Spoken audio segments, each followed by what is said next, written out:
Acayip gap bo'lishi mumkin emas. 450 kilometr do'stlar. Görüp turganınızda bir yerde gündüzgün hem video etmedik. Geçti hemen.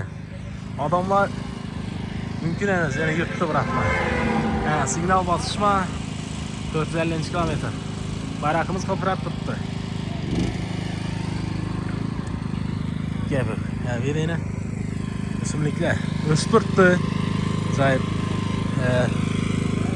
su kuyup tuttular. Bir anda yine divjok bilen arem var. Krantlar taşalıp tuttu nasip etsek daha halası. Bir bırat başladı. Xudo halası yaltırıp koymağı. Kanı izini özlerimiz devam kısak. Nasip etsin inşallah. Şurada bağ quraq boladı.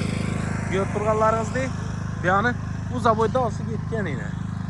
O şallaram ekilgen. İbiyallarıyla görünüp turgan yine.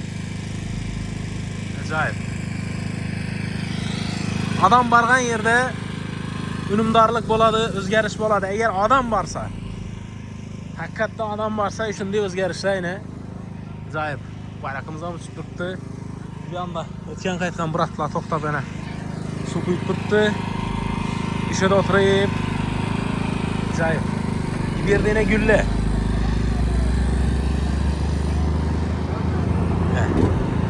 Güllerimiz hem gökerip tuttu. Güller bana acayip. Yapılışım mümkün emas. Şimdi etip sayı kılıp şimdi koysak Xudo xalasıyla acayip boladı. Nasip etse.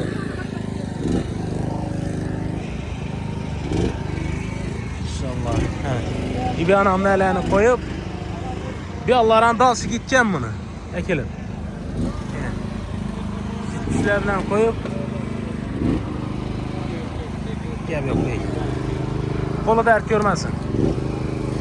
Şunu işat durganlarını şuna bir yelkadaş bulup kömek verip durganlarını hem kolları dert görmesin.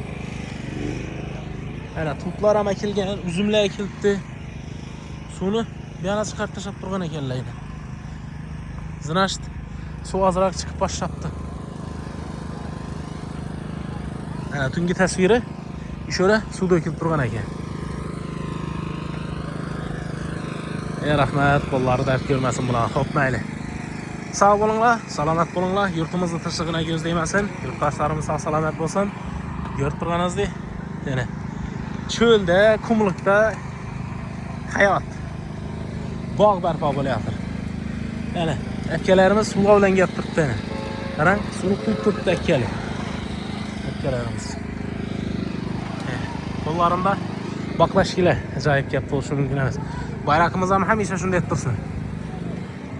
Yurtimizning tirishig'iga ko'z değmesin. Yurtdoshlarimiz sağ salamat bo'lsinlar. O'zlaringizni asranglar. Sağlıklarınız biz için muhim do'stlar. 450 kilometr trenddasan, Xudo xolasa bog' bo'lasan inshaalloh. Şöyle.